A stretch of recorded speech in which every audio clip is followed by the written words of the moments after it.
ছাত্র জনতার অভ্যুত্থানে ক্ষমতা হারানোর পর দেশ থেকে বাধ্য হন ক্ষমতাসীন আওয়ামী লীগের অনেক শীর্ষ নেতারা। বর্তমানে দলটির বহু সাবেক মন্ত্রী, সংসদ সদস্য ও কেন্দ্রীয় নেতা দেশের বাইরে, বিশেষ করে ভারতে আশ্রয় নিয়ে বিলাসবহুল জীবনযাপন করছেন।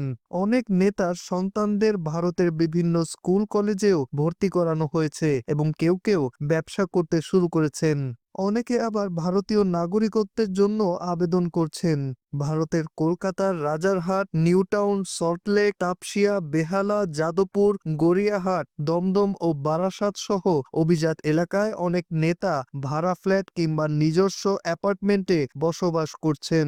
সাবেক সড়ক পরিবহন ও সেতুমন্ত্রী এবং আওয়ামী লীগের সাধারণ সম্পাদক ওবায়দুল কাদের বর্তমানে স্ত্রী সহ থাকছেন নিউটাউনের ডিএলএফ প্লাজায়। তার সব খরচ বহন করছেন ফেনী ২ আসনের সাবেক সংসদ সদস্য নিজাম উদ্দিন হাজারী, যিনি পাশের একটি ফ্ল্যাটেই বসবাস করছেন। সাবেক স্বরাষ্ট্রমন্ত্রী আসাদুজ্জামান খান কামাল ও তার পরিবারের নিউটাউনের রোজডেল গার্ডেনের 11 সি ফ্ল্যাটে থাকছেন বলে জানা গেছে। তাকে কলকাতার বিভিন্ন রেস্টুরেন্টে দেখা গেছে এবং রমজান মাসে বিভিন্ন ইফতার মাহফিলে অংশ নিয়েছেন বলে দাবি করছেন দলীয় নেতাকর্মীরা।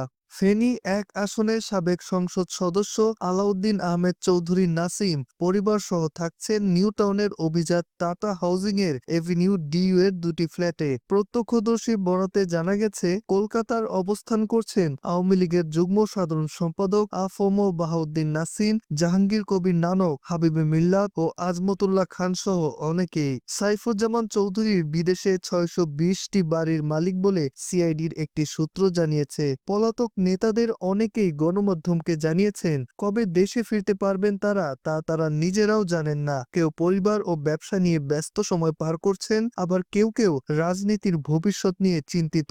মোহাম্মদ নাজমুল হাসান পুলক, আজকের বাংলা নিউজ ডেস্ক।